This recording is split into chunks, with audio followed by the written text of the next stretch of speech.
Olá, querido irmão, querida irmã, seja bem-vindo ao programa Lições para a Eternidade. Estamos aqui para darmos continuidade na recapitulação da lição da Escola Sabatina e hoje, de uma maneira excepcional, o nosso querido apresentador Kleber Vágula não está presente, mas eu fui convidado para conduzir a lição de número 12, sobre a marca da besta, a parte 2. Então fique conosco, deixe o seu like, se inscreva aí no canal, compartilhe também este conteúdo para que mais pessoas sejam alcançadas. Seja bem-vindo ao programa Lições para a Eternidade.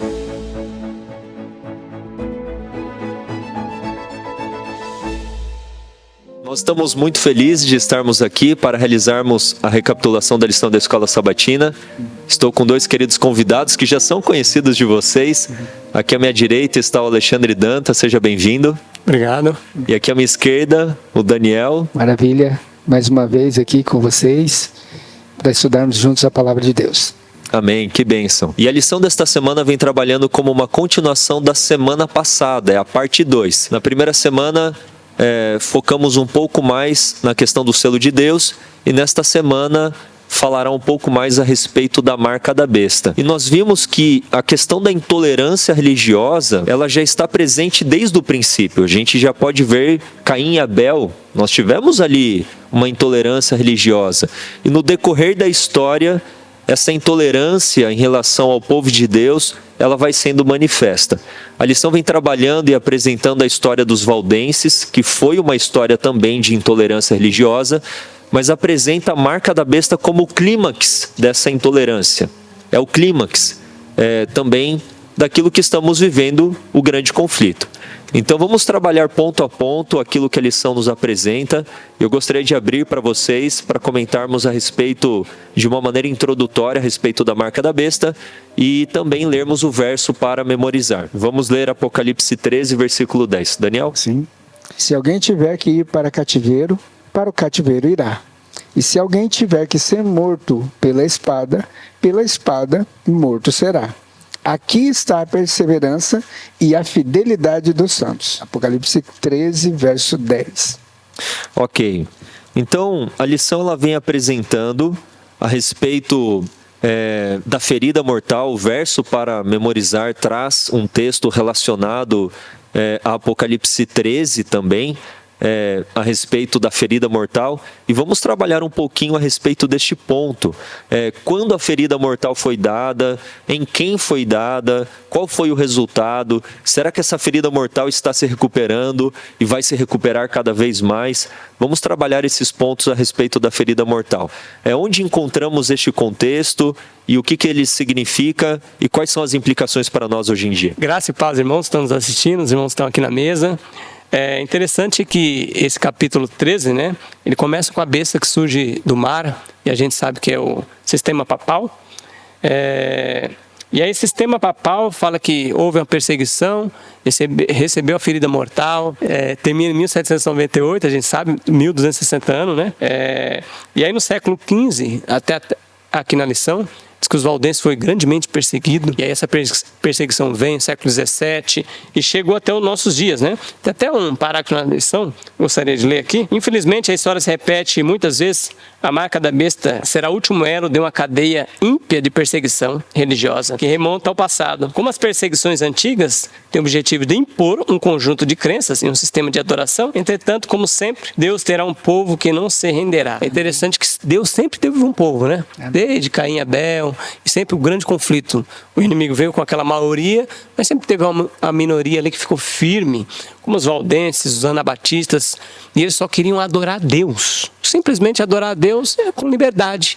E o sistema papal, da sua liberdade de consciência. Sim, liberdade de consciência. Uhum. E hoje nós temos a liberdade de consciência, né? Hoje a gente pode pregar, adorar, só que logo essa liberdade de consciência vai ser retirada nos últimos dias. Interessante. E só um comentário a respeito do que o Alexandre disse. Esse período de 1260 dias proféticos, e usando o princípio dia-ano, são 1260 anos, começam em 538, e eles se estendem, então, esse período se estende até 1798. É interessante que aqui em Apocalipse, esse mesmo período de tempo é apresentado como 42 meses, ou um tempo, tempos, ou 2 tempos, e metade de um tempo, 3 tempos e meio, 3 anos e meio, 1260 dias. A Igreja Católica, sendo um poder político e religioso, nós temos então em 1798 uma quebra, né, desse poder político e religioso. O general Berthier aprisiona o Papa Pio VI, a mando, né, do general Napoleão, na ocasião ali da Revolução Francesa. Então, há uma quebra. Nós não mais daremos essa sustentação política para o papado. E o Papa Pio VI, ele é levado para o cativeiro. Então, nós temos essa ferida mortal. Ela está se recuperando, já se recuperou. O que podemos falar um pouquinho disso, né? Nós vamos entrar nisso aqui numa das próximas lições, mas eu gostaria de pontuar alguma coisa quando vocês falaram sobre os valdenses. É interessante aqui o comentário do Patriarcas e Profetas, na página 50, e também o início da 51, diz assim: sempre que pela fé no Cordeiro de Deus uma pessoa renuncia à prática do pecado, a ira de Satanás é despertada. Sempre. Olha a continuação. A vida santa de Abel testificava contra a alegação de Satanás de que é impossível ao ser humano guardar a lei de Deus. Quando Caim, movido pelo espírito do maligno, viu que não podia dominar Abel, irou-se de tal maneira que destruiu a vida dele. E onde quer que haja alguém que defenda a justiça da lei de Deus, o mesmo Espírito se manifestará contra tal pessoa. É o Espírito que ao longo de todos os séculos acendeu a fogueira do martírio para os discípulos de Cristo. Essas crueldades amontoadas sobre os seguidores de Jesus são instigadas por Satanás e seu exército. Porque eles não podem obrigá-los a se sujeitar ao seu domínio. E a ira de um adversário vencido contra todo mártir por Jesus, todo o mártir que foi morto por Jesus como vencedor, acerca deles, diz o profeta: eles, pois, venceram a antiga serpente, que é chamada de diabo e Satanás, por causa do sangue do Cordeiro e por causa da palavra do testemunho que deram. E mesmo em face da morte, não amaram a própria vida. E isso está ligado também ao nosso verso para memorizar, né? Essas pessoas deram um bom testemunho, que no momento do calor, da pressão, ali da falta de liberdade, da perseguição, da tortura, mas eles se mantiveram firmes. Mas o ponto que eu gostaria de pôr aqui, logo no começo, é que nós precisamos entender que o inimigo ele não fica satisfeito quando as pessoas renunciam ao pecado e querem fazer a vontade de Deus. Ele sabe que ele não tem mais domínio sobre essa pessoa, porque o pecado só terá domínio sobre a pessoa se a pessoa se submeter a ele. Mas se a submissão for a Deus, então é inevitável a vitória sobre o pecado. Então esse texto que você leu, Daniel, você pode até comentar, pensar que Satanás ele fica quietinho quando a gente anda em moridão e anda no pecado, ele fica quieto. Quando a gente a corrente se mexe, a gente quer se libertar do pecado, você vê que todos os homens aqui, os valdenses, eles andaram em fidelidade, o inimigo veio com perseguição. Isso. Então por que não tem perseguição hoje? Porque nós não estamos vivendo como Deus pede. Haja reavivamento e as fogueiras de perseguição vão se levantar. Ellen White fala nesse contexto do livro O Grande Conflito, quando ela menciona a respeito também dos valdenses, etc., que se houver um reavivamento da verdadeira piedade manifesta nos primórdios da igreja, as chamas da perseguição se acenderão novamente. Ou seja, de fato é a condição atual da igreja que não suscita oposição. Ao invés do mundo estar se convertendo para a igreja, é a igreja que está se convertendo para o mundo, e isso é um alerta para todos nós. O que eu fico impressionado, e a lição de domingo trouxe como uma perguntinha, é a exatidão do cumprimento da profecia. Isso. Os detalhes são impressionantes. Então nós temos ali informações, nós temos datas que se cumprem exatamente, mas nós temos profecias diante de nós, como essa que é o foco da semana a respeito da marca da besta, que nós estamos apresentando, pregando ao mundo, mas muitos duvidam. Não, isso nunca acontecerá, isso é improvável, isso é impossível. Mas se todas as profecias se cumpriram, por que estas poucas que estão para se cumprir não se cumprirão? Então tudo isso apela também ao nosso intelecto irracional de que Deus está no controle da história deste mundo. E a serva do Senhor fala que Roma não muda. Eventos finais para 130 do eletrônico, né? Roma não muda. Então Roma ainda está com aquele mesmo espírito de perseguição que foi na Idade Média. Eu costumo dizer que Roma é um camaleão. ela dança conforme a música. Então ela diz que cedeu um pouco aqui, um pouco ali, ela está diferente, pediu até perdão público pelos milhões de mortos na Inquisição durante o período dos 1260 anos de supremacia papal, mas na verdade nós sabemos que Roma não muda. É estratégia só para ganho de tempo, né? Exatamente. É importante a gente ver aqui também as coisas como que se cumprem, né? Aqui a gente vai colocar aqui os 3 textos que a lição trouxe para nós, que é Apocalipse 13 e também Apocalipse 12 e também Daniel 7:25. Os 3 falam de períodos diferentes, mas que na verdade são os mesmos períodos, né? Por exemplo, exatamente. Apocalipse 13 fala que ele iria proferir grandes coisas, grandes blasfêmias, né, contra Deus durante 42 meses. Né? Aí quando nós vamos para Apocalipse 12, fala que a mulher seria alimentada ali no deserto e ela ficaria ali por 1260 dias. E também no livro de Daniel, capítulo 7:25, fala do chifre pequeno. Agora, Daniel 7:25, ele já fala, ele dá mais detalhes aqui, né? Porque ele traz assim, ele diz assim, que ele falará palavras contra o Altíssimo, isso já tinha sido mencionado, né? Blasfêmias, né?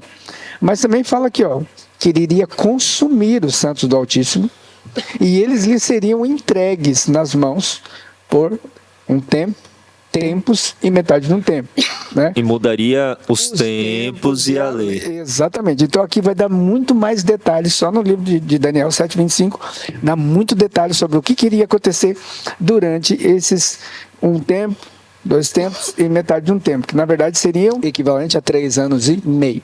Nós pegamos 3 anos e meio, vai dar o quê? 42 meses, que vai dar 1260 dias. Contando que cada mês tem 30 dias, 30 vezes 42, 1260. Exatamente. Agora, se nós juntarmos tudo isso aqui, nós vamos perceber o quê? Que não seria só 1260 dias, porque dias em profecia é o quê? Anos. Então seria 1260 anos de supremacia papal. E nós pensamos aqui que enfrentamos crises. E o mundo ele foi mergulhado numa apostasia, não apenas num sentido espiritual. Sim. Daniel 8 fala que esse poder apóstata, que é apresentado como chifre pequeno e é a besta que emerge do mar, sim, lançaria por terra a verdade. E olha a ignorância que o mundo foi mergulhado em relação à palavra de Deus, e a reforma protestante veio nesse progresso que se estende até hoje, a reforma vai até o fim, restaurando, resgatando essas verdades perdidas. E a ferida mortal, ela já foi recuperada? Será? A partir de que momento nós podemos entender que a ferida mortal foi curada ou será plenamente curada? O que nós podemos falar um pouquinho sobre isso? Eu penso que a ferida mortal já está sendo curada aos poucos. Porque uma ferida começou, né, Alexandre? Começou. Uma ferida não é curada assim, plim. Não é curada da noite para o dia. Tomando remedinho. Em 1929, quando o Papa recebeu o título agora de reinado de novo, tem até o Vaticano, né, que é um país que ele pode agora ir em todos os países como chefe de Estado, ele recebeu, só que não está totalmente curado porque ele não recebeu ainda aquele poder que todos os reis vão dar, todos os países, quando ele tinha no passado, que ele poderia fazer o que quiser, que os reis falavam, pode, mas eu temo, porque já está chegando esse tempo. A gente está vendo alguns levantamentos aí no mundo inteiro, aqui no Brasil, no nosso contexto, pessoas que estão sendo presas somente por falar suas opiniões, estão sendo presas, pessoas que estão sendo presas somente por estar em um local, estão prendendo todo mundo, todas as pessoas. Então a liberdade já está bem baixando. Está pairando um espírito de intolerância. Isso, então. Está pairando um espírito de intolerância. E o que eu achei interessante, e isso não faz muitos anos, o Papa Francisco, ele esteve nos Estados Unidos e os papas anteriores, se eu não me engano, o primeiro papa a pisar nos Estados Unidos foi o Papa João Paulo II. Eu tenho que confirmar essa informação, mas foi na época dele. Isso causou assim uma certa comoção, um espanto, porque como que um papa pisaria numa terra da liberdade? Eles colonizaram os Estados Unidos fugindo da opressão do papado, né? Uma terra de liberdade. Protestante. Na sua origem um país protestante. E agora um papa vai palestrar no Congresso norte-americano, onde eles ali votam leis e é aclamado, aplaudido em pé. Nós vimos o cumprimento de uma ferida mortal sendo gradativamente curada, e nós teremos esta cura, como a própria lição apresenta, Apocalipse 17, sendo mais plenamente curada e restaurada no fim, né? em relação à marca da besta, etc.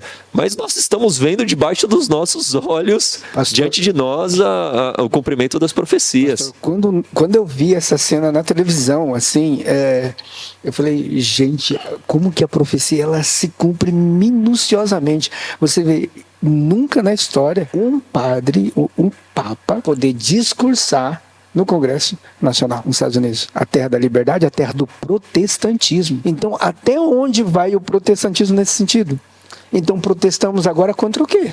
Né? Então, foi uma coisa assim, que quando eu vi na televisão, era como se meus olhos não E eles quisessem votaram acreditar recentemente um documento de que a reforma protestante, o protesto acabou, Sim, e luteranos assinaram e concordaram. Então são muitas informações para trabalharmos, né? Exatamente. Quais são as marcas aí da apostasia que Paulo apresenta, desse poder apóstata? É interessante você que está nos assistindo, pode ser que você professe uma fé católica, que você não seja adventista, nós não estamos falando de pessoas. Isso é importante, nós estamos falando deste sistema, né? Dessa instituição que de fato a Bíblia apresenta como sendo um poder apóstata do anticristo. Agora, quais são as marcas distintivas desse sistema apóstata? O que Tessalonicenses nos apresenta, que a lição traz para nós a respeito deste sistema político-religioso chamado de Igreja Católica Apostólica Romana? Quais são as marcas aí? Eu vou ler o texto que está na Bíblia, que a lição até fala para ler. É 2 Tessalonicenses, capítulo 2, verso 3 e o 4, diz assim: ó, ninguém de nenhum modo vos engane, porque isso não acontecerá assim que primeiro venha a apostasia, e seja revelado um homem da iniquidade, o filho da perdição, ao qual se opõe, que se levanta contra tudo que se chama Deus, ou é objeto de culto, a ponto de assentar no santuário de Deus, ostentando-se como se fosse o próprio Deus. Aí o verso 9 a 12 diz assim: ó, ora, o aparecimento do iníquo é segundo a eficácia de Satanás, com todo poder, sinais e prodígios de mentira, e com todo engano da injustiça, aos que perecem, porque não acolheram ao amor da verdade para serem salvos. E por esse motivo, pois Deus lhe manda a operação do erro para darem crédito à mentira, a fim de serem julgados todos quanto não deram crédito à verdade. Antes, pelo contrário, deleitaram-se com a injustiça. Então tem vários elementos aqui que a gente pode identificar o anticristo, que já tinha na época de Paulo, e fala que ele ia vindo até aumentar, né? Aumentar o grau. E esse homem aqui, e é bem interessante que o texto eu achei bem interessante com esse aqui, ó, verso 11 e 12. E por esse motivo, pois que Deus lhe manda a operação do erro. Por quê? Deus permite a operação do erro? Porque as pessoas gostaram da mentira e não deram crédito para a verdade. Misericórdia. E o Papa, ele surge, a irmã até fala, ele surge o papado porque o povo disse assim, ó, deixa que eles nos comandem. Não queremos, nossa liberdade de consciência, nossa liberdade religiosa, dá para eles. E aí surge o papado por causa disso. Exatamente. Algumas marcas que nós podemos ver aqui da apostasia e também da arrogância, né, do chifre pequeno, que a gente entende como papado. Primeiro, Marcos capítulo 2, versículo 5 ao 7 diz que ele tem autoridade para nós não temos autoridade para perdoar pecado, senão Deus, mas ele advoga ter autoridade para perdoar pecado. Mateus capítulo 23, versículo 9, ele é chamado de quê? Aqui ele é chamado de Santo Pai. E Jesus fala em Mateus, a ninguém chameis de vosso Pai. Mateus 23, verso 9. Efésios capítulo 5, versículo 23, fala que Cristo é o cabeça da igreja. E ele alega ser ele o cabeça da igreja. 1 Timóteo 2, versículo 5, diz que nós só temos um mediador entre Deus e o ser humano, que é Jesus Cristo, o homem. Mas ele também advoga poder fazer o quê? Esse tipo de mediação. Apocalipse 19, versículo 10, fala que só Deus merece adoração. O anjo não recebe adoração em Apocalipse, mas ele recebe veneração e que as pessoas se prostram diante dele. Outra coisa, Marcos capítulo 3, versículo 28, nós vemos que ele também advoga ser o quê? O substituto do Filho de Deus. Nós sabemos que o substituto do Espírito do Filho de Deus seria a pessoa do Espírito Santo, o qual Jesus mesmo alega no livro de João.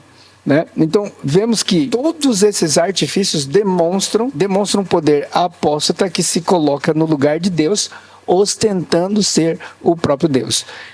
Agora, o próprio texto que o Alexandre leu também, de 2 Tessalonicenses, também fala de algo um pouquinho mais além, porque fala assim, esse cuja vinda é segundo a eficácia de Satanás, com todo o poder e sinais e prodígios de mentira. Mentira.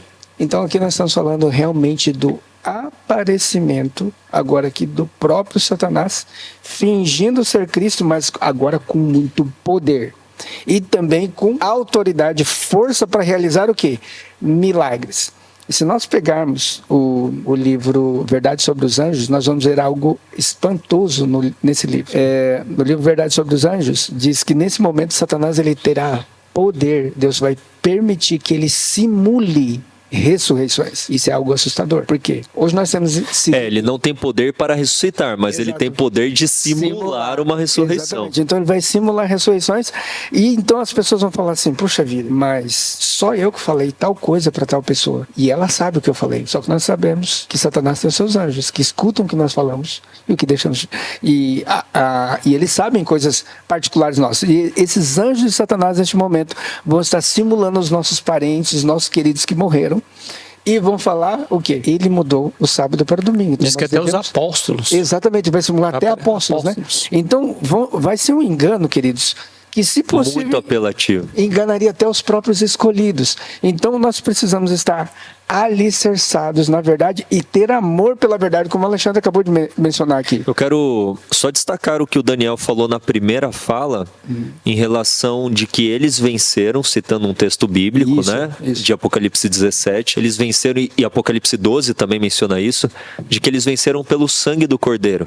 Ou seja, não basta sabermos de cor quem é a besta que emerge do mar, quem é a besta que emerge da terra, 666, sinal de Deus, selo de Deus, marca da besta. Se nós não tivermos este relacionamento íntimo e pessoal, constante, diário com Cristo, e recebermos o derramamento diário do Espírito Santo, para termos este alicerce da palavra, da comunhão, da oração, do estudo da palavra, porque senão nós não estaremos aptos para resistirmos a estes enganos tão apelativos dos últimos dias. Então, de fato, eu acredito que a lição por si só ela já é interessante, ela já estimula o estudo, mas a gente não pode esquecer a base, o fundamento de tudo, que é este relacionamento vital com Cristo, João 15, o permanecer na videira. E aí, pegando o gancho que o pastor falou, tem um texto do Espírito de Profecia, Maranata, o Senhor logo vem, tem um texto bem grande aqui, mas página 195, só 3 linhas. Olha o que vai acontecer, porque as pessoas não estão firmadas na verdade, acreditam em qualquer coisa, e vai aparecer um anticristo dizendo que é Cristo, se possível enganaria todos os escolhidos, vai ser falando as mesmas palavras de Cristo. Parábolas bondosas. Então as pessoas gostam do falso evangelho, ela cata. Hoje a gente está vendo uma multidão de coisas novas, as pessoas ficam assim, puxa, é aquilo lá, eles vão para aquele lado. Aí, olha, é coisa nova aqui, pulam para lá. Não estão firmados. Aí, ó, aqui, diz nesse texto aqui, Maranata, Senhor vem, página 195. Homens talentosos e refinados que um dia se alegraram com a verdade, usarão das suas habilidades para enganar e desviar as pessoas. Esses indivíduos se tornarão os piores inimigos dos seus irmãos. Exato. Olha a apostasia terrível. Então, surgiu um homem na história, a igreja é bem conhecida disso, inclusive as credenciais deles foram tiradas, Desmond Ford. Um homem que falava, ele era carismático, um homem, professor de teologia, vegetariano, reformador em tudo, mas ele desviava num ponto. Esse ponto, muitos, até na época, não é tão... Não vamos nem contra esse homem. Dizem até que tiraram esse homem de um país, mandaram ele, vamos mandar para os Estados Unidos, que lá tem cobra criada, homens bons que ele vai ser abafado. Ele virou a cabeça desses homens. E aí trouxe um falso evangelho, né? E aí culminou até que o santuário não existe. E ele perdeu até a credencial. Sim, mas ele espalhou isso aí. Homens talentosos. Discípulos. Sim. Né? Um texto do Desejado, 87 e 88, rapidinho aqui, interessante também, diz assim, ó: a única coisa no mundo em que podemos confiar é a palavra de Deus. Busquem-na em primeiro lugar. A palavra de Deus... busquem em primeiro lugar o reino de Deus e a sua justiça, e todas essas coisas lhes serão acrescentadas, como diz Mateus 6,33. Mesmo nessa vida, não vale a pena nos afastarmos da vontade do nosso Pai do céu, e quando aprendemos a conhecer o poder da palavra, não seguiremos as sugestões de Satanás para obter alimento ou salvar a vida. A nossa única preocupação será: qual é a ordem de Deus e qual é a sua promessa. Conhecendo-as, obedeceremos à primeira e confiaremos na segunda. Amém. Ou seja, olha só, eu conhecendo o poder da palavra, então o que vai acontecer? Eu vou obedecer. E também eu vou acreditar que Deus ele é capaz de me fazer guardar a sua palavra, guardar a sua vontade. E hoje nós precisamos entender como se processa as profecias para não sermos enganados. Precisamos muito disso, porque nós temos um inimigo que, queridos, ele foi astuto o suficiente para enganar anjo. Hoje, com quanto nós trabalhamos no nosso cérebro? Com 10%? 20%? Bem 60%? menos. 5%, 4%. Isso, algumas pessoas até são gênios, né? Um pouco mais disso. Hoje nós trabalhamos com pouco menos de 10% da nossa capacidade cerebral. E como que trabalharia a mente dos anjos? Vou simplificar. Como que trabalharia a mente de Adão e Eva? 100%. E ele conseguiu enganar. E hoje nós pensando que com a nossa inteligência, a nossa intelectualidade, nós não seremos enganados, queridos, estamos a ponto de sermos levados pelo maior engano que existe. Então o apelo para você que está nos acompanhando é: estude a palavra por você mesmo. Exatamente. Não se escore no marido, não se escore na esposa, no pastor, no irmão que é estudioso, no ancião da igreja que é estudioso. O respeito, o trato com amor sempre tem que existir para com todos. Sabe, o respeito de liberdade de consciência, tratar assim de igual forma aquele que crê como você, como aquele que crê de uma maneira diferente. Respeito. Mas esteja alicerçado na palavra, no Senhor, esteja em pé diante de Deus em Cristo, mas por você mesmo. Ou seja, é um conhecimento e estudo da palavra. Então nós estamos falando de um inimigo que é um estrategista. Sim, exatamente. E não um amador. Muitos, sobre essa questão da vinda, da falsa vinda, né? De Cristo, que Satanás simulará, alguns dizem que nós saberemos que é Satanás porque ele pisa na terra. Eu fico assim, me perguntando sobre esse tipo de fala. Que engano é? Pisou na terra é Satanás, não pisou, ficou no ar é Jesus. Mas que engano é esse? É uma coisa tão infantil argumentar dessa maneira. Aí pode até nos enganar também, né? Exatamente. Eu não tô pisando. Então, vamos falar um pouquinho aí sobre a estratégia final de Satanás. Existem diversas estratégias, mas o que a lição apresenta como sendo a estratégia final de Satanás, de acordo com Apocalipse 17? O que ele vai fazer com o mundo para oprimir o povo de Deus, perseguir, enfim, o que a lição nos apresenta aí na lição de terça-feira, a estratégia final de Satanás? O texto, para nós dar uma lida aqui, para dar uma clareada, tá? Apocalipse 17, verso 12, fala, aqui é o capítulo que vai mostrar a grande meretriz, né? E aí diz, no verso 12, diz assim: os 10 chifres que viste são 10 reis, as quais ainda não receberam o reino, mas receberão autoridade com reis, com a besta durante 1 hora. Tem eles um só pensamento, de oferecer à besta o poder e a autoridade que possuem. Pelejarão eles contra o cordeiro, e o cordeiro os vencerá. Pois é o Senhor dos senhores e Rei dos reis. Vencerão também os chamados, eleitos, fiéis, que se acham com ele. Então aqui fala que esses 10 reis, né? A gente pode pegar todo mundo ali, na sua totalidade, dos reis, os poderes do mundo, vai dar autoridade agora para a besta. Aí a ferida é curada totalmente.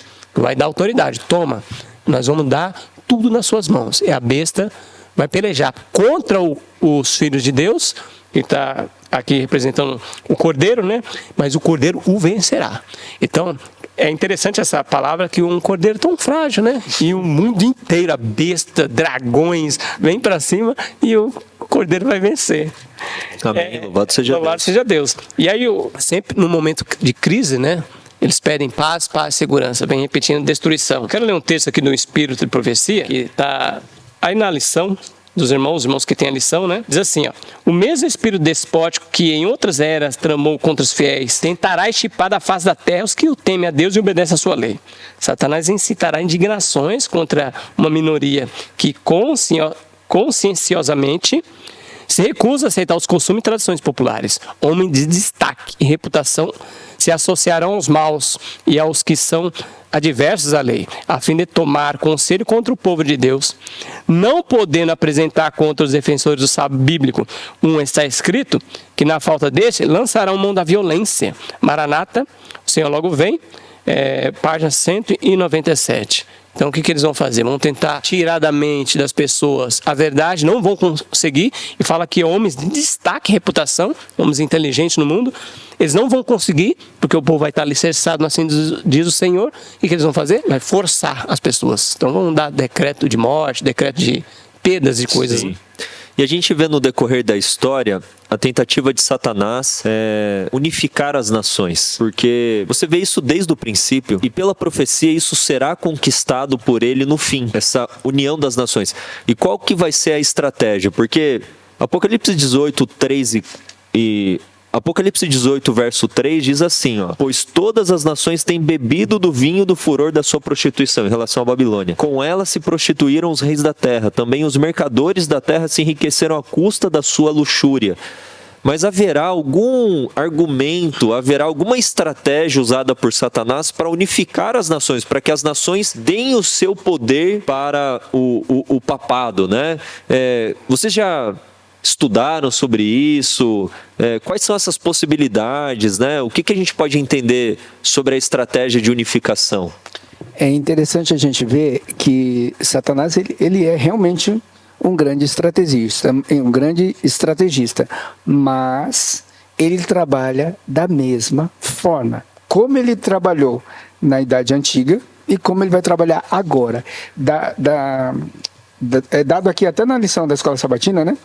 Que é colocado aqui, tem um comentário de que ele trabalhou para unificar o povo, Constantino trabalhou para unificar o povo através do domingo. Olha que coisa interessante. Não vai ser muito diferente agora. E se nós olharmos para o quadro político, o quadro profético, tudo indica que as pessoas precisam parar. E precisam parar em algum dia, né? Então não vai ser na sexta-feira, também não vai ser no sábado hebraico. Então, o dia que vai ter assim mais incomum é o domingo. Para alguns países mais assim, como que eu vou dizer, fundamentalistas, isso parece impossível. Nós analisarmos assim, países mais fundamentalistas como o Islã e tudo mais, nós acreditamos que lá não vai funcionar dessa forma. Só que nós temos já o Papa em acordo com praticamente todos esses países. Né? E tem toda uma comitiva e todo um trâmite que ele já está praticamente conduzindo quase todas as nações.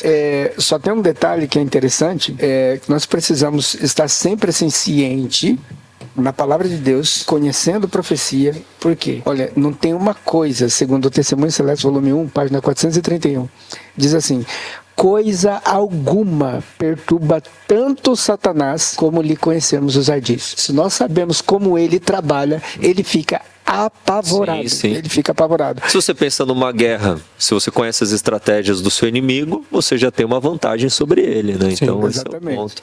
A senhora White fala isso no Mensagem Escolhida. Só que Mensagem aos Jovens, página 133, ela diz assim: não há nada que Satanás tema tanto quanto como que o povo limpe o caminho mediante a remoção de todo o impedimento, de modo que o Senhor possa derramar o seu Espírito sobre uma igreja debilitada e uma impenitente congregação. Então, primeiro, ele tem medo de que nós conhecemos a estratégia. Segundo, que a gente desobstrua o caminho e o Espírito Santo nos batize. Com isso, Porque daí o seu poder está quebrado. Está quebrado.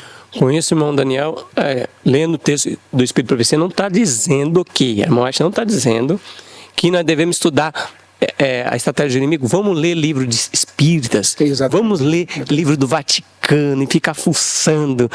Jesuíta, da conspiração. Isso. Vamos ler para saber a estratégia dele. Não, é lendo o que está na Bíblia e no Espírito de Profecia. Isso é importante. Já mostra. Esse comentário é importante. Você não precisa ir para o lixo para saber que tem lixo no lixo. Eu falo isso, né? Tem pessoas que perdem o tempo estudando teorias e mais teorias da conspiração, isso e aquilo, mas deixam de estudar aquilo que está claramente revelado, que é uma fonte segura. Eu fico pensando, se esses poderes têm as informações em suas mãos, então aquilo que você está estudando está nas mãos também desses inimigos e eles estão te manipulando. Quem disse que não? Eles não manipulam todas as informações, então quem disse que essa informação que você está estudando é verdadeira? Mas, quando vamos para a palavra de Deus, para os escritos de Ellen White, podemos ter a certeza 100% de que ali é a verdade. 100%. Temos mais confirmada a palavra da profecia e fazemos bem em atendê-la, porque ela é a candeia que ilumina no lugar escuro. Então nós podemos entender que fatores, quem sabe econômicos, ecológicos, epidemias como enfrentamos, um conjunto de fatores levará o mundo a uma unificação. E essa unificação terá como uma proposta o domingo, né? O domingo verde, o domingo da família. E o que eu acho interessante em relação à marca da besta, que ela é colocada na fronte ou na mão. Se nós entendermos fronte como escolha, aceitação, algumas pessoas aceitarão essa questão desse falso sábado, desse sábado espúrio, por uma questão religiosa, de crença. Nós temos católicos, nós temos a maior parte do mundo protestante evangélico, que também trouxe de Babilônia, trouxe do papado ainda essa crença errada a respeito do domingo, como um dia de observância. Mas também nós teremos pessoas que não aceitarão a marca da besta por questão religiosa, mas por conveniência de trabalho, circunstancial, quer seja uma doença, Para não passar fome. para não passar fome. Então, vai envolver todos. Então todo mundo vai crer? Não, tem pessoas que não crerão, mas por conveniência, Tem aqueles que pela vão amarrar o pressão, sapato, né? cederão. Vamos amarrar o sapato na cidade da Nabucodonosor. Nós temos os 3 amigos que não, mas teve aquele lá que deu uma joelhadinha para amarrar o cadarço. E avançando aqui na lição, acho que é o foco, eu acho que a gente tem que trabalhar bastante sobre a marca da besta. Então, Satanás vai usar, por meio desses poderes, o papado, o protestantismo apostatado, apresentando o domingo como uma solução para esse colapso mundial e universal. Mas vamos falar um pouquinho mais aí sobre a marca da besta, né? Sobre essa estratégia de Satanás. O que a lição vem trazendo aí sobre a marca da besta, lição de quarta-feira? Existe um grande sensacionalismo em dizer que a marca da besta é um chip, Sim. a marca da besta é o www, coisas esdrúxulas e ridículas, né? Mas, ao mesmo tempo, a gente precisa entender o seguinte: Deus, ele deu todas as provas e todas as pistas na sua palavra. E a sua palavra no livro de Ezequiel, capítulo 20, diz o quê? Qual que é o sinal de Deus? E o sinal de Deus, ele diz, são os meus sábados. Oséias, capítulo 2, versículo 11, diz assim: farei cessar os vossos sábados, feriados, domingos, festas, todas essas coisas, Deus faria cessar. Mas em Ezequiel 20:12 e 20:20 ele fala: santificai os meus sábados, porque eles farão distinção entre mim. As pessoas perceberão que vocês são os meus discípulos. Interessante que o diabo, ele trabalha com contrafação. Então, para nós entendermos, se nós entendemos qual que é o selo de Deus, não está muito longe de nós encontrarmos a marca da besta. Se o diabo trabalha com contrafação, o que se observa no lugar do sábado bíblico e do sábado hebraico? O que se observa? O domingo colocado como homem, né? da família. Como em oposição, né? Exatamente. O domingo, dia do sol, né? Que é a adoração pagã, né? Então o que foi colocado no lugar? Né? Retira-se a santidade do sábado e transfere para o domingo. O interessante é que nem a santidade foi transferida para o domingo, que as pessoas têm o domingo só como um dia de lazer e de não trabalhar, mas não é um dia sagrado. Eles não têm ainda essa concepção. Só que isso em breve vai ser imposto, por enquanto ainda não. Mas nós vemos que o sábado ele tem toda uma conotação de santidade, e nós vemos também que ele tem base e apoio bíblico, ao contrário do domingo, que não tem base, não tem apoio e nem sequer um versículo sobre esse. É interessante isso daí, porque as 8 citações bíblicas a respeito do domingo, na verdade, nem traz a palavra domingo, mas primeiro dia da semana. As 8 citações, nenhuma delas faz uma referência ao primeiro dia da semana como um dia sagrado, separado por Deus, santificado, um dia especial de adoração. Mas nós temos uma prova bíblica tão farta, né? A respeito do 7º dia, do sábado.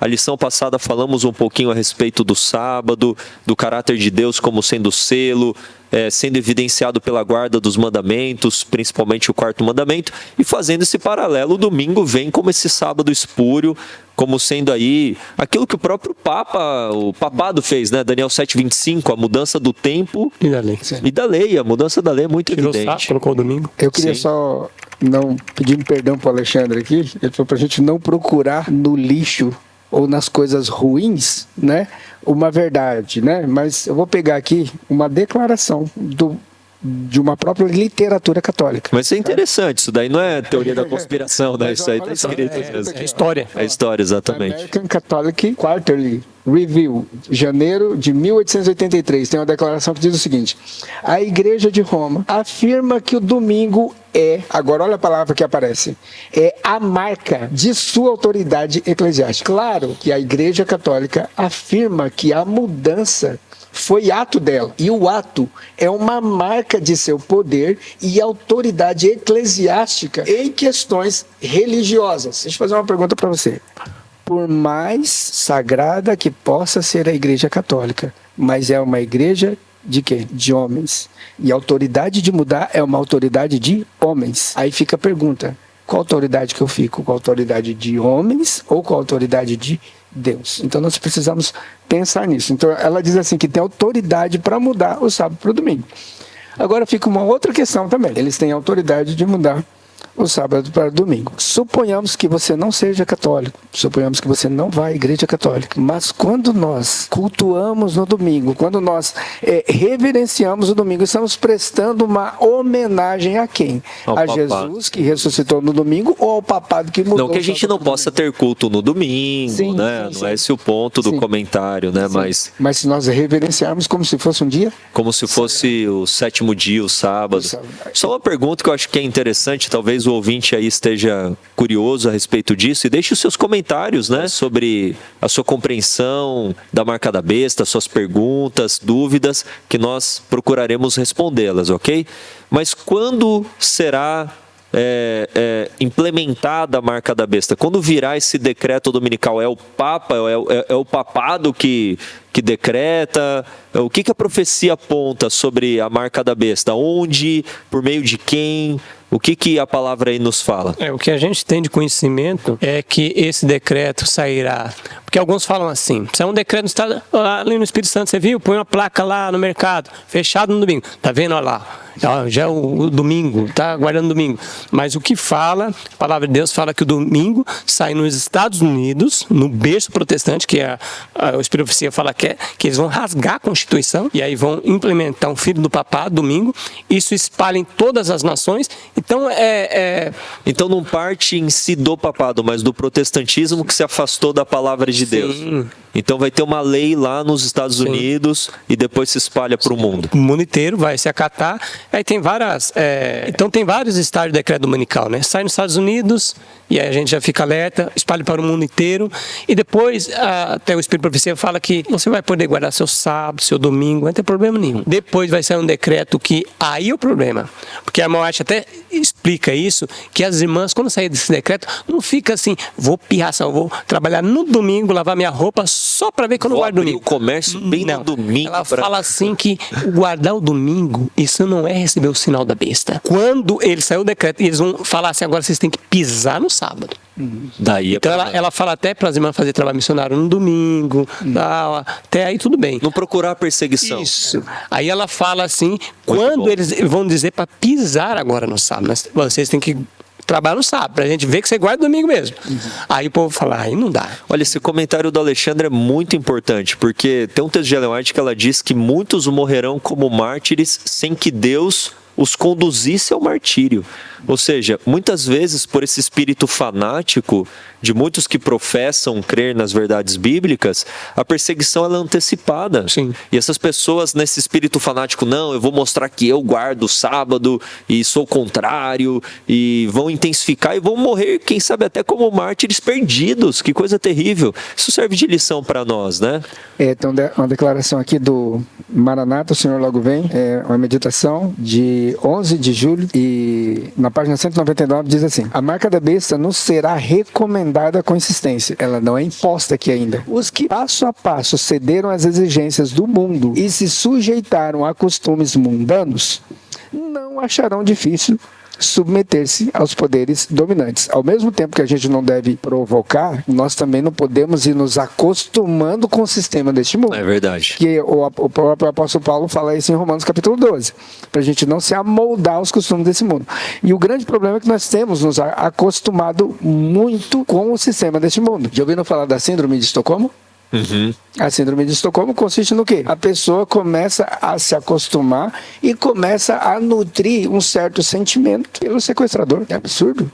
Nós estamos aqui vivendo na mão do sequestrador. Não devemos pegar gosto pelo sequestro e nem pela ideia do sequestrador. Mas olha, a mensagem primeiro... A marca da besta, primeiro, ela é recomendada, devagar, com insistência. Recomendada. Vai sendo Fecha recomendado. seu comércio no sábado. Exatamente. Sábado. No domingo. Aí vai dizendo o seguinte: os que passo a passo vão cedendo às exigências do mundo e se sujeitaram a costumes mundanos, não acharão difícil se submeter aos poderes dominantes, de preferência a expor-se ao escárnio, insultos, ameaças, prisões e morte. Note que morte vem por último. O primeiro ponto aqui é o quê? É gradativo É mesmo. só escárnio. Ah, mas você só vai ser caçoado. Porque quer fazer a vontade de Deus, aí é caçoado. Só você que é santo. Exato. Em vários lugares a gente vê isso, né? Em vários lugares. Agora que o mundo está procurando essa união, União, que sempre você procurou, vem. você está sendo o opositor a tudo isso. Tá todo mundo bem. Isso, você é um exatamente. fanático, você é um extremista, fundamentalista. você é um fundamentalista. Haverá esse espírito de intolerância sendo manifesto O novamente. escárnio, depois os insultos, depois vem as ameaças, Prisão. depois a prisão e, por último, a morte. Só a conclusão do texto. O conflito entre os mandamentos de Deus e os mandamentos de homens é nesse tempo em que o ouro será separado da escória na igreja. Por quê, queridos? Uma coisa nós precisamos entender. O inimigo de Deus, ele não tem interesse de que esse decreto saia. Ele não tem interesse. O decreto é uma medida de emergência. O inimigo quer que você continue do jeito que está. Pois é. Não, você não precisa progredir em nada. Não avance espiritualmente. Cuidado com o fanatismo, né? A senhora White fala que Daniel, se vivesse nos nossos tempos, hoje ele ia ser chamado de extremista, de fanático, né? Só que aqui tem uma estratégia do diabo para que ninguém avance em nada. Porque se avançar é fanatismo, mas ele quer que você continue da mesma forma. Tenta não regredir, só que é impossível não regredir. É só estacionar que já regride. Ou avança ou regride, não tem Nós meio termo. estamos sempre avançando. A caminhada cristã, temos até uma doutrina que diz crescimento em Cristo. E esse crescimento em Cristo é uma escada. E é uma escada de santificação. Se eu paro em um degrau, eu volto ao primeiro. Então, o diabo, ele tem isso, né? Então, ele não quer que você saia da igreja, só que ele quer que você continue na igreja do mesmo jeito. É como o filho perdido na casa do pai da parábola do filho pródigo, né? Tem o que vai para o mundo, mas tem o que fica dentro da igreja perdido. Os Então, dois estão perdidos. os dois É, estão os dois perdidos. estão É muito perdidos. Aí é interessante. interessante que alguns vão falar assim, é o sábado, mas é toda a lei, nós estamos enfatizando o sábado aqui, que vai ser uma pedra de toque. Sim. Eu tenho até um texto, Eventos Finais, página 189, é o subtítulo, o que é o selo de Deus? Logo que o povo de Deus estiver selado na fronte, não é algum selo ou marca que se pode ser visto, não é uma tatuagem, não é o 666, não é um símbolo que pode ser visto, mas a consolidação da verdade, tanto intelectual, que aceitou inteligentemente, como espiritualmente, no coração, transborda para fora, de modo que não possam ser abalados. Olha, quando a pessoa aceita no intelectual e dentro, no coração, ele não pode ser abalado. Aí o que vai acontecer? Logo que o povo de Deus estiver selado e preparado para a sacudidura, ela vai ocorrer. Na realidade já começou. É interessante esse texto que ela fala que já começou, que a sacudidura, você é sacudido porque você rejeita as verdades, você está sendo sacudido, aos poucos você está sendo sacudido. Mas vai ter uma sacudidura grande, vai pegar o mundo inteiro. O clímax da sacudidura, né? Que aí não tem O volta. ápice dela. Se eu digo assim, não, domingo eu vou aceitar mesmo. Deus é amor, Ele entende meu coração. Não posso passar fome, não posso passar. Estão me xingando, eu estou trazendo vergonha para minha família, eu vou aceitar o domingo. Quando você aceita, e saiu o decreto dominical em todo mundo, você recebe o selo da bênção. Não há mais volta. Aqui não há mais arrependimento. Eu não vi nenhum texto que diz que quem aceita a marca da bênção na testa, quando for iluminado a mente de todos compreender e voltar atrás. Aí você está selado pelo selo da besta. Não tem como, é a sacudidura final. Sim, e o que é Misericórdia. interessante nós comentarmos, pode ser que isso gere uma certa dúvida no querido ouvinte que está nos acompanhando, se hoje a questão da guarda do sábado e do domingo já é selo de Deus e marca da besta. Será que o sábado já é um sinal de prova de quem é povo de Deus ou não? Ou seja, quem guarda o domingo já recebeu a marca da besta, está perdido, não tem mais oportunidade de salvação? Ou Deus tem um povo ainda nesse sistema falso de adoração chamado Babilônia e Ele quer tirar esse povo de lá, trazendo para a verdade? Então, o que a palavra aí nos orienta, nos fala a respeito disso? Grande conflito 377. Porém, quando a observância do domingo for imposta por lei e o mundo for esclarecido sobre a obrigatoriedade do verdadeiro sábado, quem, então, transgredir o mandamento de Deus para obedecer um preceito que não tem maior autoridade do que Roma, estará honrando mais o papado do que a Deus. Estará prestando homenagem a Roma e ao poder que impõe a instituição que Roma ordenou. Estará adorando a besta e a sua imagem. Quando as pessoas rejeitarem a instituição que Deus declarou ser o sinal de sua autoridade e honrarem em seu lugar o que Roma escolheu como sinal de sua supremacia, aceitarão de fato o sinal da fidelidade para com Roma. Somente depois que essa situação estiver assim claramente exposta perante o povo e este for levado a escolher entre os mandamentos de Deus e os dos homens, é que aqueles que continuam a transgredir receberão o sinal da besta. Uau. Então esse texto responde claramente, né? E revela também a longanimidade e a justiça de Deus. Ou seja, ninguém receberá a marca da besta, ou o selo de Deus, que não tenha sido plenamente esclarecido. Ou seja, por meio do alto clamor, o povo de Deus recebe a chuva do Espírito, sim, leva a verdade para todo mundo, o mundo fica cheio da glória de Deus, aí já tem um contexto de decreto, mas todo o caráter será desenvolvido ao máximo, plenamente divino, plenamente satânico, as mentes esclarecidas, as posições tomadas, então o selo de Deus é dado e a marca da besta também. Então, resumidamente, ou seja, serão selados em vida, né? Ou para a vida eterna ou para a morte eterna. Resumidamente, a pessoa que se perder, ela vai dizer, eu quis me perder. Consciente, né? Não vai ser uma coisa... Sim, até a gente pode até colocar... algumas pessoas, minha vozinha foi uma católica assim muito fervorosa, morreu guardando o domingo, morreu perdida, Deus vai julgar se ela viveu a luz que ela tem, ela morreu salva, mesmo na igreja católica. Se ela viver a luz que Deus deu para ela. Foi uma pessoa bondosa. Nós podemos pegar um exemplo de Guilherme Miller, rejeitou o sábado. Isso. Ele ouviu falar do sábado e falou, não, isso aí tá fora. E a irmã fala que tem um anjo, como é que pode? Na sepultura dele esperando, sim, a ressurreição.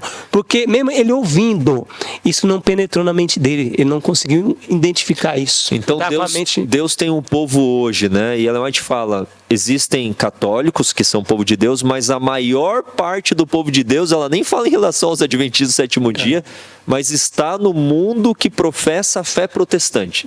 Então muitos que hoje rejeitam o sábado, terão a mente iluminada por Deus, já vivem a verdade que foi dada por Deus, mas quando vier à tona esse tópico, né, em relação sábado, domingo, essas pessoas se unirão ao povo de Deus e estarão preparados aí para os últimos acontecimentos. Abrindo até um parênteses para alguns irmãos que você é bem afoito assim, olha, eu preguei daquele assunto para aquele irmão, ele não recebeu, está condenado, ele disse não. Ele não é Deus e juiz, às vezes ele não, sacudido, já era.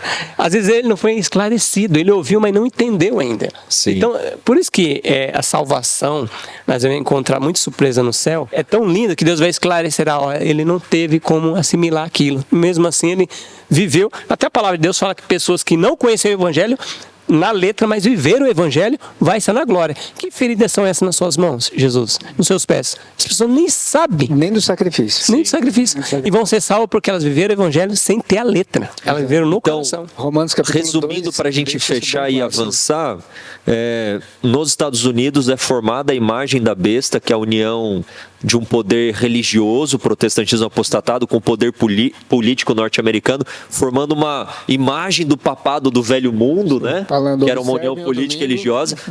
Esse decreto vai dar força para o papado, haverá essa aliança, os reis da terra, as nações darão o seu poder político à imagem da besta e haverá um decreto então de morte. Quem não adorar a besta e a sua imagem terá sanções econômicas, prisão, martírio e etc., tortura, e o povo de Deus será oprimido. Então, isso que estamos falando, o Alexandre mencionou muito bem, que muitos podem falar, não, isso é loucura, a emenda da Constituição norte-americana, a primeira emenda vai ser rasgada, que loucura, isso jamais acontecerá no século XXI, mentes esclarecidas. Mas a questão é, o Espírito Santo está se retirando gradativamente da terra, os homens se tornarão marionetes de Satanás, extremamente manipuláveis, e como que a mente humana não guiada pelo Espírito não poderá fazer essas coisas. Claro que poderá. É o mesmo Então, espírito que um homem justo na época de Jesus crucifica e solta Barrabás, um ladrão, exatamente, um ladrão que loucura. conhecido. Porque ali é um paralelo em relação ao que a gente enfrentará. E como que a gente pode identificar a respeito aí do sábado, né? O teste do sábado, características de um selo, em oposição a esse sábado espúrio, a esse falso dia de observação, nós temos o genuíno, o verdadeiro, aquele que encontramos respaldo na palavra de Deus, que aponta para Deus como Criador, Redentor, Mantenedor e Santificador. Quais são as características aí do selo de Deus? Primeira característica que nós colocamos aqui, né, que nós vimos na própria lição, né, que ela menciona, primeiro, um selo ele precisaria ter 3 coisas, né, que seria o nome, o território onde ele iria valer, né, e a autoridade, a função de quem está colocando aquele selo.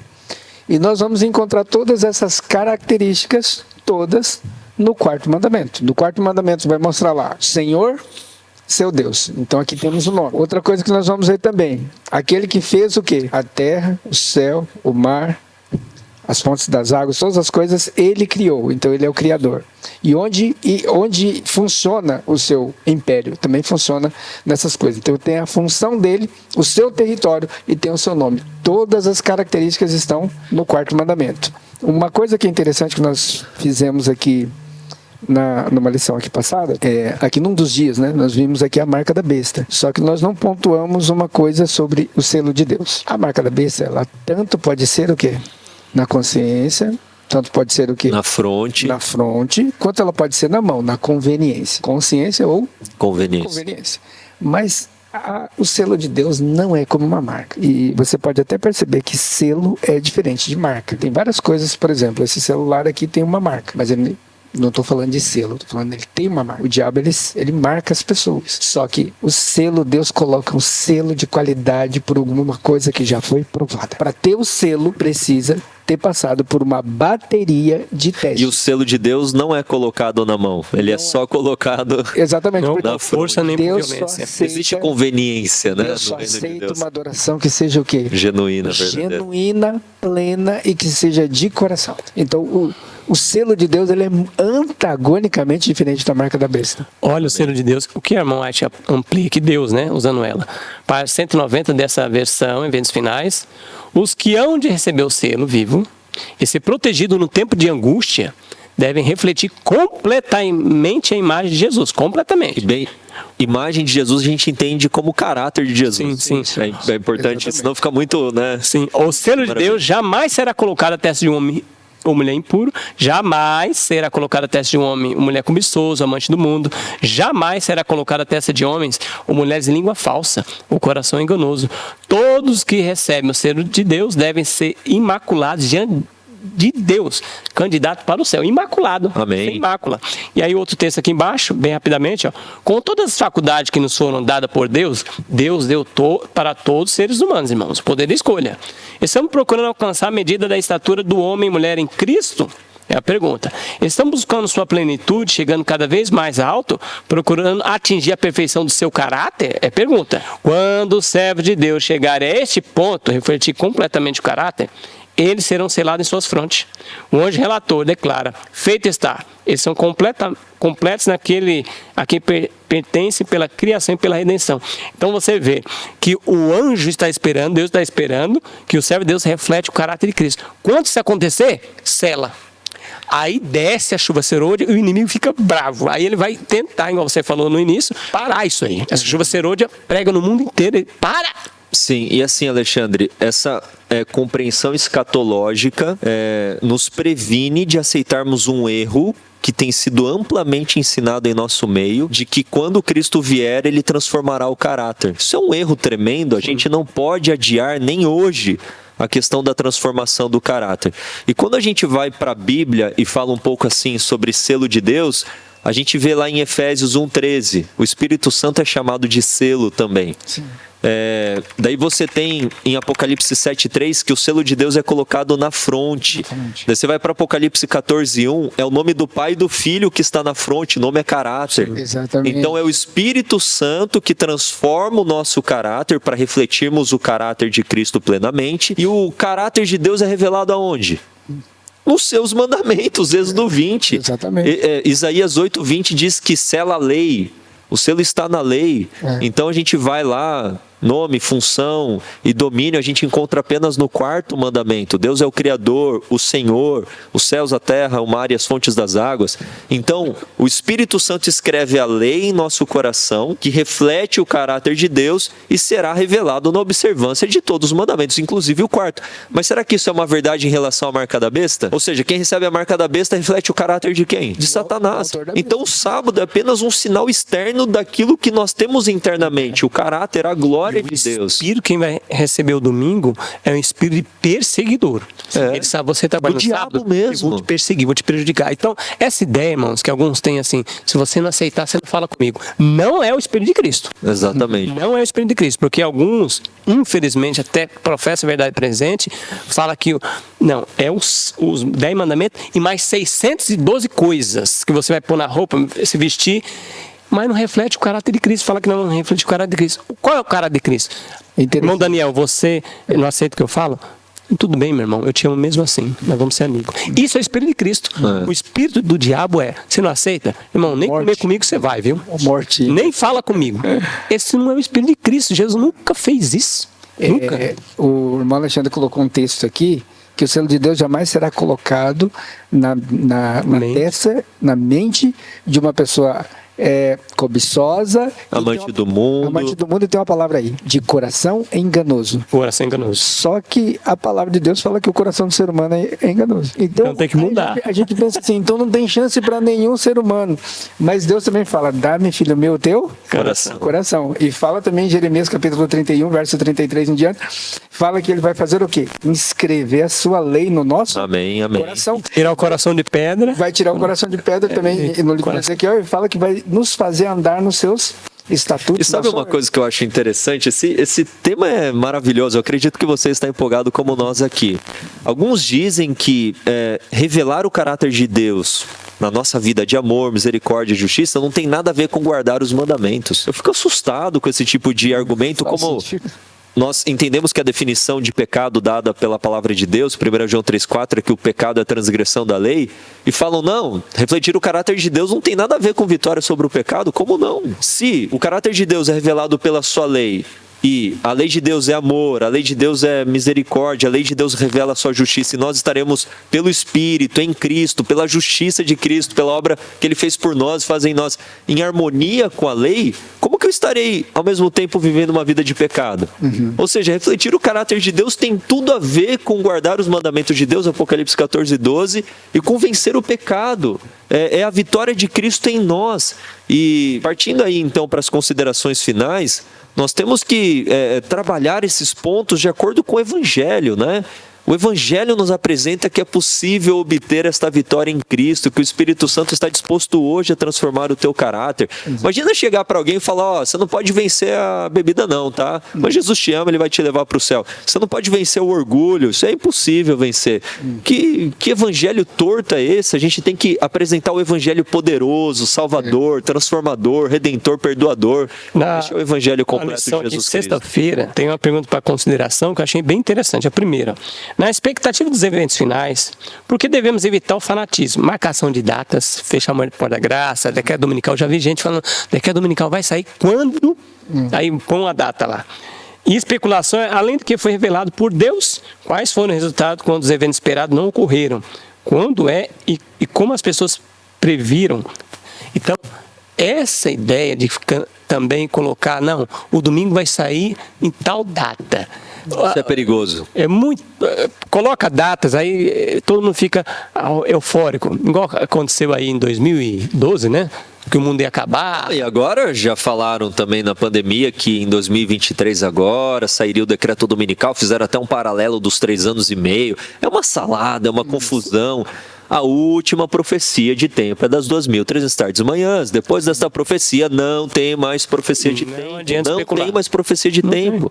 Mas qual é o tempo que nós temos que observar? É o tempo dos movimentos políticos, religiosos, sociais, que são revelados pela palavra de Deus. São sinais, até aqui na sexta, ó o tempo aqui. Ó. Quando o protestantismo estendeu os braços sobre o abismo, a fim de dar mão ao poder romano e outro espiritismo, quando, por influência dessa tríplice aliança. Os Estados Unidos foram induzidos a repudiar todos os princípios da sua Constituição, que fizeram deles um governo republicano e protestante, e adotar medidas para propagação dos erros e a falsidade do papado. Pode saber que é chegado o tempo de ações sobrenaturais de Satanás e que o fim está próximo. Então, quando a gente vê isso acontecendo, aí, opa, está perto, mas não coloca nem data, tem 3 anos e meio, um tempo, 2 tempos, metade. Já pegaram aquele um tempo, 2 tempos, metade de um tempo, jogaram para depois, que o decreto dominical vai ser 3 anos e meio. Gente, pessoas adventistas fazendo isso. Com o futurismo, é uma coisa que tá complicada mesmo. É muito triste nós olharmos para esses quadros. Os quadros proféticos, eles todos têm tudo para se cumprir na nossa geração. E muito em breve, muito mais perto do que a gente imagina. O grande problema é que a gente tira a nossa responsabilidade de consagração enquanto a gente fica focando em data. O mais importante é nós estarmos preparados, porque se nós estivermos preparados, pode começar agora. Sim, é verdade. Se isso não acontecer, porque é o que eu mencionei, o diabo ele não tem pressa. O decreto é uma medida desesperada de alguém que está para ser destruído. Mas, se o povo de Deus ele for reavivado e começar realmente a viver a fé primitiva, e eu vou ler um texto aqui falando como que funciona essa fé primitiva, porque nós nos consideramos como o terceiro Elias. E o terceiro Elias, a obra dele é converter os corações dos pais aos filhos, para que Deus não venha e fira a terra com maldição. Então, esse é o princípio que vai reger aqui a vida do terceiro Elias. E olha só a recomendação de Deus para o terceiro Elias, tanto para o primeiro, segundo e também para o terceiro Elias. Deuteronômio capítulo 6, versículo 6 em diante diz assim: essas palavras que eu te ordeno neste dia estarão no teu coração. Note, Deuteronômio capítulo 6, ele segue Deuteronômio capítulo 5. E o que temos no capítulo 5? A lei. A lei. Agora, o 6 ele fala, essas palavras precisam estar no teu coração. Como é que você vai fazer isso? Mas como que eu vou guardar a palavra de Deus no meu coração? E aqui ele explica: e as ensinarás diligentemente a teus filhos. Falarás delas quando te assentares em tua casa, quando andares pelo caminho, quando te deitares, quando te levantares, e as levarás atadas como um sinal em tua mão, e eles serão como testeiras entre os teus olhos, e as escreverás nos umbrais das tuas portas. Então, o que Deus fala aqui que eu tenho que fazer com a palavra? A palavra ela tem que estar em todo lugar. Em todos os lugares da minha casa, a palavra precisa reinar. Amém. Quantas pessoas estão com lugares em suas casas em que a palavra de Deus não pode entrar? Porque lá já entrou alguma coisa maligna e que está ali ocupando um lugar. E a palavra de Deus não tem autoridade para entrar ali. A palavra de Deus tem que entrar em todos os ambientes da nossa casa e tem que entrar em todos os nossos relacionamentos e principalmente ela tem que entrar no que vê, no que ouve, no que faz, na comida, no que se assiste, no relacionamento, no casamento, na educação dos filhos. Tudo. A palavra tem que governar. Uma das melhores formas de nós guardarmos a palavra no nosso coração é repetir a palavra. Repetir a palavra. Porque quanto mais nós repetimos, nós guardamos. Inculcar. O que eu acho interessante desse texto que o Daniel citou, que a palavra inculcar, se a gente pega na raiz do hebraico, é como se fosse o escultor martelando. Inculcar é esculpindo ali, pem, todo dia ali, pem, na cabeça, numa repetição mesmo, né? Para que a gente assimile as verdades da palavra de Deus. Como que está o relacionamento de vocês com seus filhos? Os seus filhos conhecem essas palavras aqui da lei de Deus? Conhecem o sentido da lei de Deus? O livro Patriarcas e Profetas tem um capítulo chamado A Espiritualidade da Lei. É interessante que nossos filhos entendam a santidade, a espiritualidade da lei. Os seus filhos conhecem sobre isso? Nós precisamos conhecer e transferir esse conhecimento para os nossos filhos e estarmos preparados, porque aí, queridos, todo esse quadro profético vai começar a se cumprir. É verdade. É a única forma do quadro profético começar a se cumprir. Porque o diabo ele só vai agir no momento que o povo de Deus já começar a dar trabalho para ele. Enquanto não dá trabalho, ele não precisa agir. Olha, muito obrigado pelos comentários de vocês. Eu gostei muito como essa lição foi finalizada na recapitulação, porque de fato o cenário global, mundial já está preparado. Só falta um povo preparado. A gente tem que se preocupar, você aí de casa, mais com a agenda de Deus do que com a agenda do diabo. Exatamente. A gente se preocupa muito com a agenda do diabo. O Papa foi para lá, ele foi para cá. E qual que é a agenda de Deus? É morte do eu, é reavivamento e reforma, é fé e obras, é a justiça de Cristo, é a restauração do altar da família, né? O altar de Deus na família, a verdadeira educação, tudo aquilo que a gente trabalha, vida no campo, reforma de saúde, toda a reforma tem espaço nas 3 mensagens angélicas e está faltando um povo reavivado, transformado, refletindo o caráter de Deus. A essência da lição é essa, não basta saber de cor, marca da besta, etc. E você está aí com o casamento destruído, os filhos perdidos, uma vida de mornidão. Não, a gente tem que procurar de fato um reavivamento e Deus está disposto a nos dar isso hoje. A porta da graça está aberta, louvado seja Deus, Ele está atuando. Temos um poderoso intercessor e salvador no santuário celestial, Ele pode operar essas transformações na sua vida. Alexandre, palavras finais, dá um conselho olhando para aquela câmera lá, para aqueles que estão nos ouvindo, fala uma palavra bem ao coração deles aí, e Daniel, para aquela câmera também, faça as suas conclusões. Muito obrigado pelos comentários e a presença de vocês. Meus irmãos, é muito conhecimento, a gente pode ter, é gostoso ter conhecimento, mas é melhor ter a espiritualidade. Colocar em prática o que Deus pediu, como o irmão Daniel falou, ter uma família bem ordenada que deu testemunho. E aí você vai pregar, não só no falar, pouco falar, mas principalmente no viver. Com a sua família bem ordenada, fazendo essa reforma, isso saindo de dentro para fora, buscando o Senhor, e o Senhor vai te dar força. Não tenha medo do que vai acontecer, desses testes, o decreto dominical, vai vir decreto de morte. Deus vai dar força para você e sua família, em nome de Jesus. Amém, amém. As minhas considerações finais não são minhas, são do próprio Cristo. João capítulo 5, versículo 39. Examinai as Escrituras, porque julgais ter nelas a vida eterna, são elas que de mim testificam. Esse texto ele me traz uma coisa interessante. Não é só para eu ler a palavra, eu preciso examinar, e exame demora. E às vezes nós estamos com tão pouco tempo, nós não tiramos tempo para realmente meditar na palavra de Deus, examinar a palavra de Deus e sentar com os nossos filhos, com os nossos queridos e trazê-los para a palavra de Deus, né? Nós precisamos estar alicerçados nisso, então seremos realmente reavivados pela palavra. Amém. Alexandre e Daniel, muito obrigado pela presença de vocês. Obrigado você que nos acompanhou até aqui também. Deixe o seu like, os seus comentários. Esse engajamento é muito bom para que este vídeo alcance mais pessoas. Se inscreva no canal e curta este seu programa Lições para a Eternidade. Deus abençoe a sua vida e até a próxima recapitulação da lição da Escola Sabatina.